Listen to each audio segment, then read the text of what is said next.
வணக்கம். நான் உங்கள் தோழி. இன்று நம் காணப்பதிவு அட்சய திருதி அன்று நாம் வாங்க வேண்டிய பொருட்கள் என்ன, தானம் செய்ய வேண்டிய பொருட்கள் என்ன, நாம் செய்ய வேண்டியது என்ன என்று பார்ப்போம் வாங்க.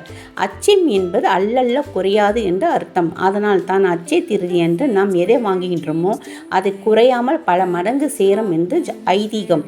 அட்சய திருதி அன்று நாம் முடிந்த அளவுக்கு நாம் வசதி கேட்டது போல் இடம், வீடு, தங்கம் வாங்கலாம். அப்படி முடியவில்லை என்றால் வெள்ளி 1 கிராமில் ஒரு காய் 110 ரூபாய், அதை வாங்கலாம்.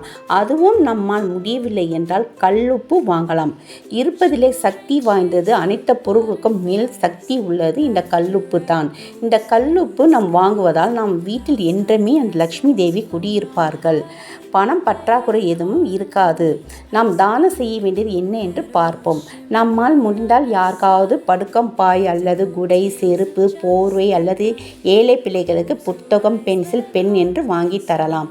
அதுவும் உங்களால் முடியவில்லை என்றால் ரொம்ப சக்தி வாய்ந்த நம் மகாலட்சுமி தேவி குடிக்கொண்டிருக்கும் நெல்லிக்கனியை வாங்கி 1 வீதம் 3 பேருக்காவது தானம் செய்யுங்கள்.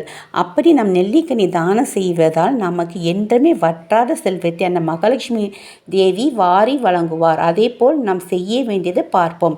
நம் வீட்டுக்கு ஏதாவது வாங்குவது என்றாலும் அது வீடாகவும் அல்லது நிலமாகவும், தங்கம், வெள்ளி அல்லது கல்லுப்பாக இருந்தாலும் குளிகை காலத்தில் 10 to 12 இந்த நேரத்தில் வாங்க வேண்டும்.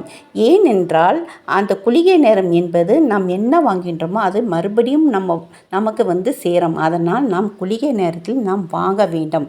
இதற்கு மேல் நீங்கள் ஏதாவது வாங்க விருப்பப்பட்டால் சந்திரனின் பிடித்த நிறமான வாசனை மலர்கள், கற்கண்டு என்று வாங்குங்கள்.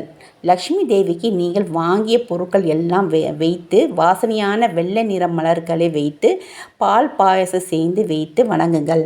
அந்த பாயாசம் போலே நம் வாழ்க்கை எப்பொழுதும் தூய்மையாகவும் இனிப்பாகவும் இருக்கும். நீங்கள் கண்டிப்பாக இந்த முறையை பின்பற்றி பாருங்கள். கண்டிப்பாக வெற்றி உங்கள் தேடி வரும். நன்றி.